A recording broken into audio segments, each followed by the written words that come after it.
અમરેલી જિલ્લાના જાફરાબાદ તાલુકાના બાબરકોટ ગામ નજીક આવેલા ખાનગી કારખાનામાં ભીષણ આગ લાગવાની ઘટના બની હોવાનું સામે આવ્યું છે. તો આગે વિકરાળ સ્વરૂપ ધારણ કરતા 7 જેટલી ફાયર બ્રિગેડની ટીમો ઘટના સ્થળે દોડી જઈ આગ ઉપર કાબુ મેળવવાનો પ્રયાસ હાથ ધર્યો છે.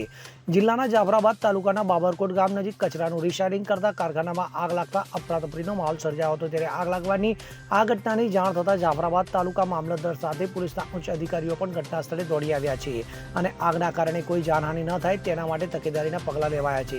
તો આ આગ એટલી બધી વિકરાળ છે કે 2 કિલોમીટર સુધી ધુમાડાના ગોટે ગોટા જોવા મળી આવ્યા છે. તો આગ ઉપર કાબુ મેળવવા માટે રાજુલા અને જાફરાબાદની નગરપાલિકાની ફાયરની ટીમ, પીપાવાવ પોર્ટની ટીમ, સિન્ટેક્સ કંપનીની ટીમ અને અલ્ટ્રાટેક કંપની સહિતની 7 જેટલી ફાયર બ્રિગેડની ટીમો ઘટના સ્થળે જોડી જઈને આગ ઉપર કાબુ મેળવવાનો પ્રયાસ હાથ ધર્યો છે. તો મળતી માહિતી મુજબ હાલ આગ સતત વધી રહી છે, જેના કારણે જિલ્લા ફાયર વિભાગની ટીમ પણ ઘટના સ્થળે જવા રવાના કરી દેવામાં આવી છે. ત્યારે આ આગ કયા કારણસર લાગી એ હજી સુધી જાણી શકાયું નથી. જોકે આગના કારણે મોટું આર્થિક નુકસાન થવાની સંભાવના વ્યક્ત કરાઈ રહી છે.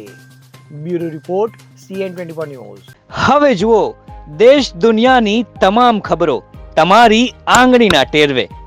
ઉઠાવો મોબાઈલ અને Google Play Store પરથી ડાઉનલોડ કરો અમારી CN24 ન્યૂઝ મોબાઈલ એપ.